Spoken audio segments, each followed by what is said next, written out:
किसानों के आंदोलन में सोशल मीडिया की बड़ी भूमिका रही है। सोशल मीडिया पर ही किसान आंदोलन को लेकर एक टूल किट लीक हुई थी और अब कोविड को लेकर एक टूल किट पर बवाल मचा हुआ है। सोशल मीडिया और सरकार की इस फिक्र की ओर बढ़ते हैं। पिछले कुछ दिनों से देश में बार बार टूल किट पर चर्चा हो रही है। टूल किट उस दस्तावेज को कहते हैं जिसमें किसी अभियान की रणनीति का जिक्र होता है, यानी अभियान की सफलता के लिए कब, कैसे, कहां और क्या करना है। अच्छा होता कि देश में कोरोना को लेकर पक्ष और विपक्ष दोनों तरफ के लोग एक साझी टूल किट तैयार करते हैं। लेकिन अफसोस की बात यह है कि यह टूल किट संवाद से नहीं बल्कि विवाद से जुड़ी हुई टूल किट है। आज कांग्रेस ने केंद्र सरकार के 11 मंत्रियों का नाम भी इस विवाद में जोड़ दिया। ये रिपोर्ट देखिए।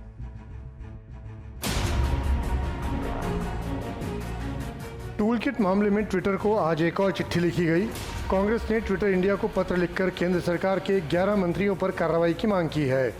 आज हमने ट्विटर को ये लिखा है कि जैसे भाजपा के प्रवक्ताओं के फर्जीवाड़े को मैनिपुलेटेड मीडिया करार दिया गया है, उनके सारे मंत्रीगणों ने जिन्होंने इन फर्जी कागजात को ट्वीट किया है उनको भी मैनिपुलेटेड मीडिया किया जाए ताकि सच्चाई जग जाहिर हो कि मोदी सरकार के मंत्री कोरोना से लड़ने की बजाय फर्जीवाड़े के अंदर इन कागजात को लेकर फर्जी टूल किट को प्रमोट करने में लगे हैं।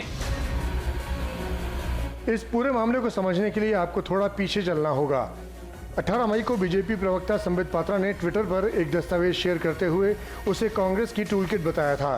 पात्रा ने आरोप लगाया था कि कोरोना काल में प्रधानमंत्री नरेंद्र मोदी को बदनाम करने के लिए कांग्रेस ने टूल किट बनाया है, जिसके जरिए ये बताया जा रहा है कि सोशल मीडिया पर कैसे और क्या बोलना है।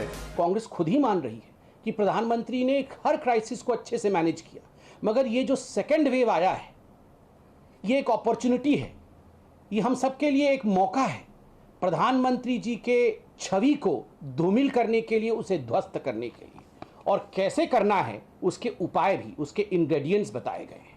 पहला उपाय, ऐसा आप जाल बिछाइए कि लगे कि मोदी के खुद के लोग जो बीजेपी के सपोर्टर हैं वो ही मोदी जी से सवाल पूछ रहे हैं। दूसरा विषय तो बहुत ही घातक है, किस प्रकार से मिसमैनेजमेंट हो रहा है। उसके लिए एक लाइजनिंग ऑफिसर के रूप में आप उन जर्नलिस्ट के साथ बात करिए जो विदेशों में ओपेड लिखते हैं, कॉलम्स लिखते हैं, और वहां कहीं ना कहीं भारत की छवि को धूमिल करिए, मोदी जी की छवि को धूमिल करिए। और ये तो हो ही रहा है।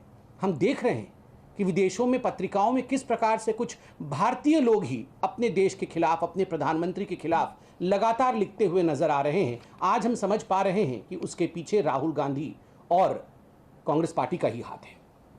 तीसरा पॉइंट, जो शव है, दाह संस्कार हो रहा है, किस प्रकार लोग बिलख रहे हैं, रो रहे हैं, डेड बॉडीज की चित्र को खींचे हमारे कार्यकर्ता और उसे भेजे। वैसे खुद ही ये मान रहे हैं कि फॉरेन मीडिया ये कर रही है, मगर हमें इसे मैग्नीफाई करने की, इसे एम्पलीफाई करने की आवश्यकता है।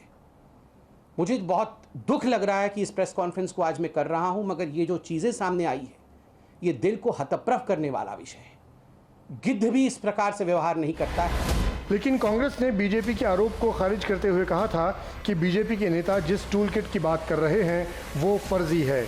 इसके बाद 20 मई को ट्विटर ने संबित पात्रा के ट्वीट पर मैनिपुलेटेड मीडिया टैग लगा दिया। मैनिपुलेटेड मीडिया का मतलब होता है कोई ऐसी तस्वीर, वीडियो या स्क्रीनशॉट जिसकी सत्यता को लेकर संदेह हो, यानी और इसके साथ छेड़छाड़ की गई हो। 22 मई को केंद्र सरकार ने ट्विटर से कहा कि वो इस टैगिंग को हटा ले, जिसके बाद 24 मई को दिल्ली पुलिस ने Twitter India MD Manish Maheshwari को नोटिस भेजा।